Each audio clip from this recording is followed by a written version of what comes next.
Hello there and welcome to our production of The Jive.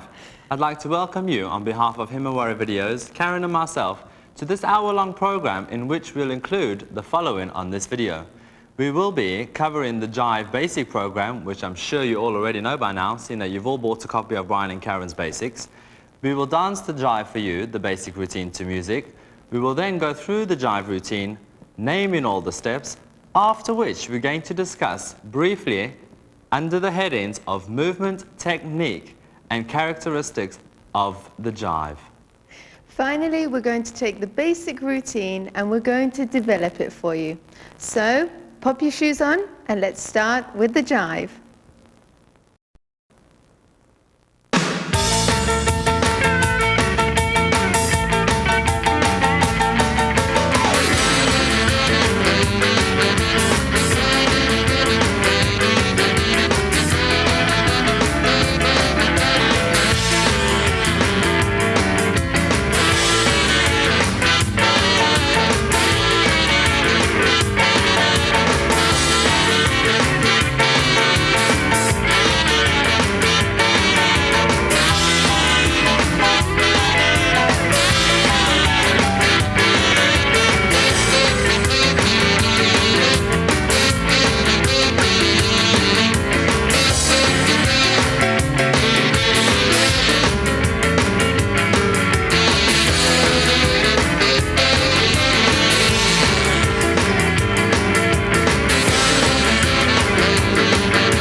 We will now name the steps for you.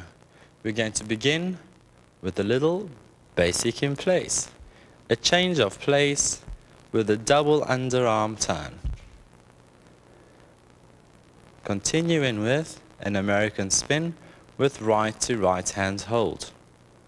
Another American spin with left to right hand hold. And a change of place, leading the lady into a whip. Continuing with another whip, this time a curly whip. And another whip, the reverse whip. Continuing with the throwaway runaway, 2 kickball change actions and another throwaway runaway. This time 4 kickball change actions, the man making a full turn on the 4 actions. A throwaway, change of place, into some walks, slow walks and quick walks. A throwaway into a stop and go.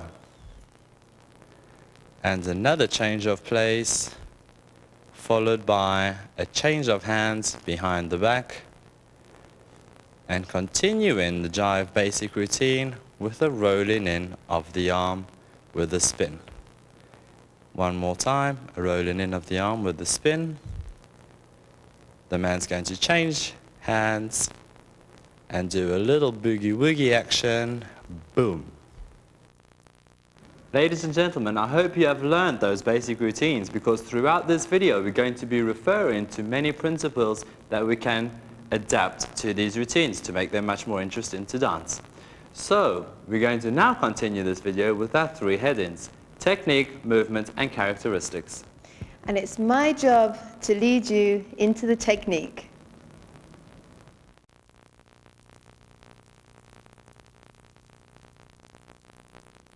Okay, so here we are now at the technical stage. Don't panic. Once again, it's technique. It's only there to help you move easily across the floor.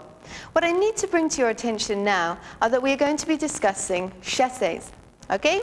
Don't worry, these can be danced sideways, they can be danced forward, they can turn, they can also be turned into a locking action.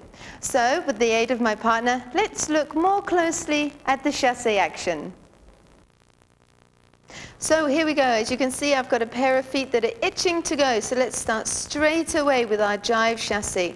Jive chassé to right, please, Brian, if you can keep your feet under control. Excellent. And a Jive chassé to left.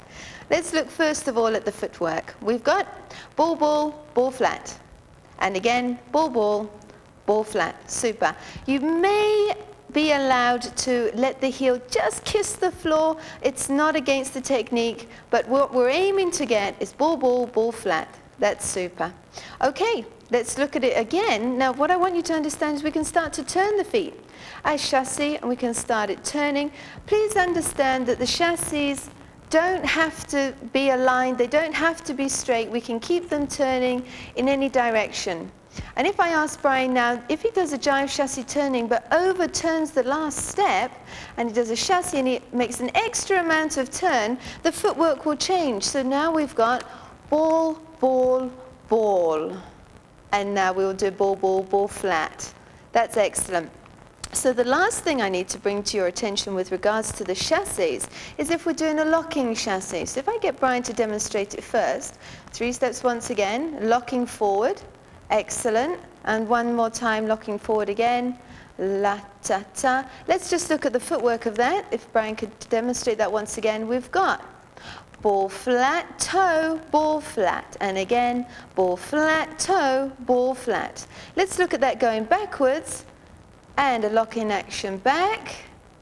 And a locking action back again. Super. And the footwork for that would be toe, ball flat, ball flat. And again, toe, ball flat, ball flat.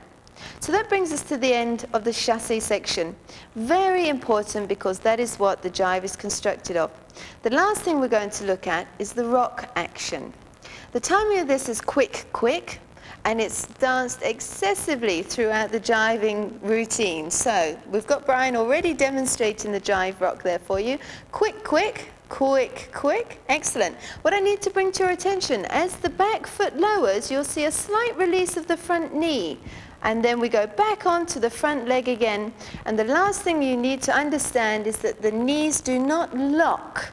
So the knees are not locked back. They're still quite free and easy. Ayatata. And if you could go into a side chassis now, and a side chassis, and back into a lock.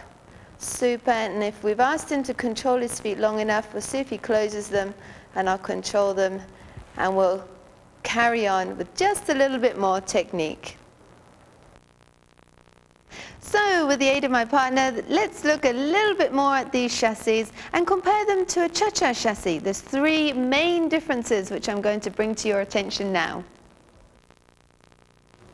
So here we are looking further into the chassis held within jive. I've asked Bryan onto the floor to join me. Let's first look at the poise before we can even start to move. I'll ask Bryan to face this direction so you can see much easier. What we must understand in the jive is that the body weight is held over the balls of the feet. So we're much freer and the ease of movement is maintained within the balls of the feet. So movement, changing direction is much, much easier. The alignment of the body, it's no good just having your head over the balls of your feet, because now you'll be falling onto your next steps and you'll have no control. So once again, as we've mentioned in the other videos, let's align the body up. Body on top of legs, head on top of the body.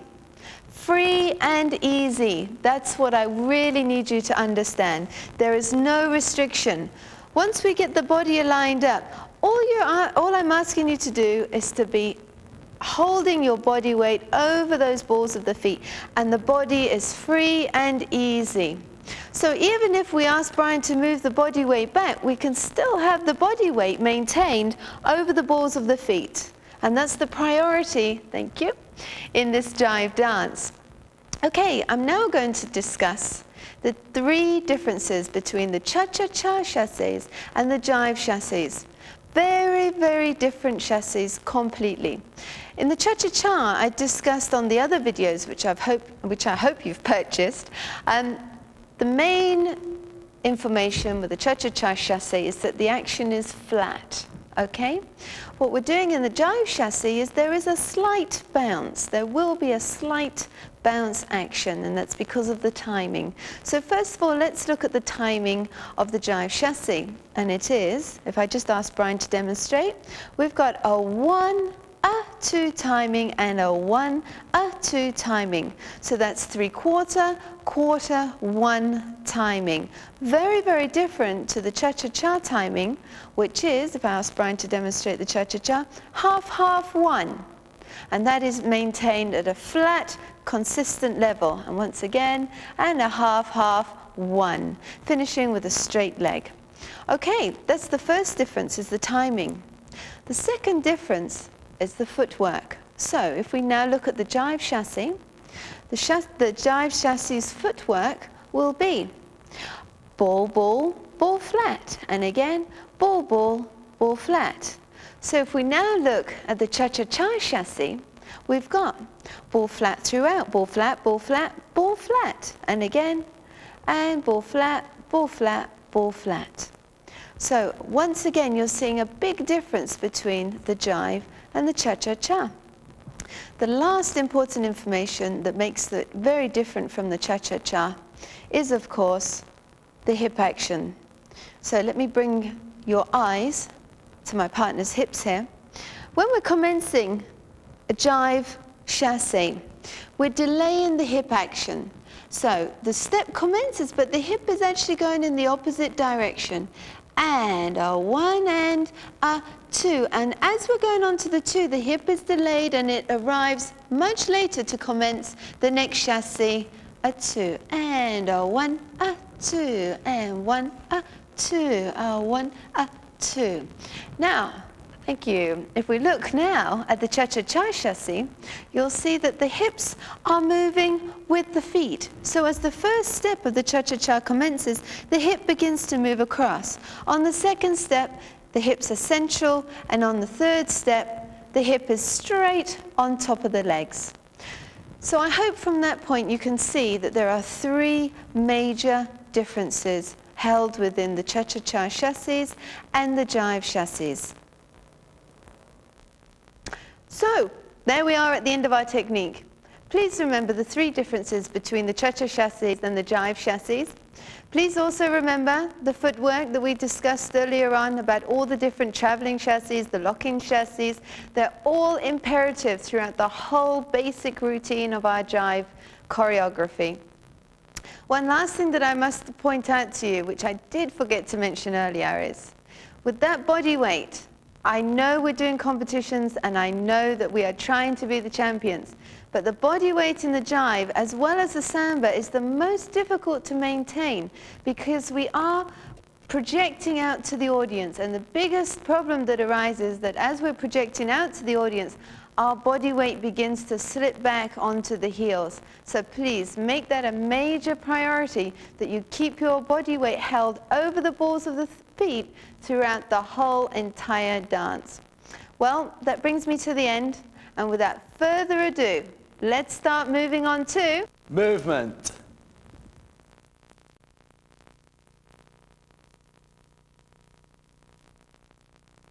Well, after Karen's rather swift exit, I am left to tell you a little bit about movement. Movement is the quality of movement from one step to the other. So, for instance, as I've mentioned before, if you take a couple out of the final or a couple out of the 24 and put them on the floor at the same time, you should see quite a big difference in the quality of movement.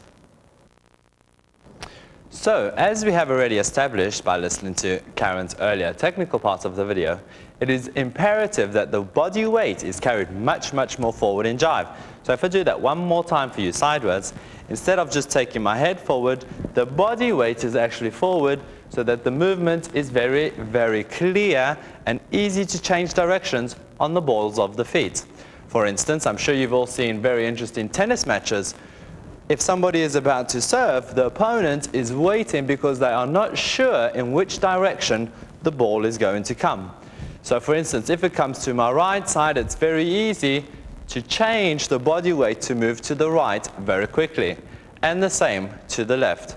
In order to do this, we have to have the weight very clearly in between our feet so that the inside edge, the usage of inside edge on both feet is very important. In order to do this, we have to keep our weight very centralized, and therefore, as you heard from Karen earlier, This is why we do not want too much progression, and this is why this technique states that you do not close your feet in a jive chassis. So one more time, our body weight is more forward, and we are ready to commence a jive chassis. For me, the word swing is very, very important in jive. If we think about swing, what is the first thing that comes to mind but a pendulum swing? So for instance, if I'm holding the top of the pendulum and I let it swing, the action is swinging underneath. So if we take this picture and our head is the top of the pendulum and our hips are the ball that is swinging underneath the pendulum, this is the action that we are trying to get in the jive. As noted before, we do not want to use our head weight in order to move. We want to use our hip weight to swing underneath in order to create the correct jive movement.